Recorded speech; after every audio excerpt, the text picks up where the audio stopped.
வணக்கம். செய்திகள் வாசிப்பது பத்மா சகாதேவன். மதத்திற்கு அப்பாற்பட்டு அனைத்து மதத்தினரும் பங்கேற்ற திருநெல்லிக்காவல் புனித அந்தோணியார் ஆலய தேர் திருவிழா.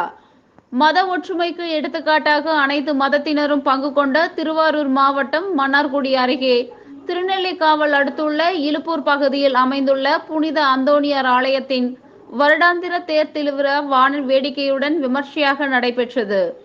புனித அந்தோணியார் ஆலயம் மிகவும் பழமையும் தொன்மையும் சிறப்பும் மிக்க ஆலயம். இவ்வாலயத்தின் வருடாந்திர தேர் திருவிழா கடந்த 2ஆம் தேதி கொடியேற்றத்துடன் தொடங்கியது.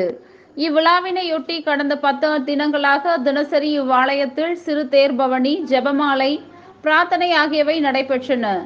இதன் சிறப்பு நிகழ்ச்சியாக தேர்பவனி இன்று நடைபெற்றது. தேர்பவனியையொட்டி ஆலயத்தில் நடைபெற்ற சிறப்பு ஜெப கூட்டு வழிபாட்டில் திரளாக கலந்து கொண்டோர் நாட்டில் மழைவளம் சிறக்க வேண்டியும் விவசாயம் செழித்தோங்க வேண்டியும் மக்கள் அனைவரும் ஆரோக்கியத்துடன் செல்வ செழிப்புடன் வாழ வேண்டியும் புனித அந்தோணியார் பிரார்த்தனை செய்து நடத்தினர்.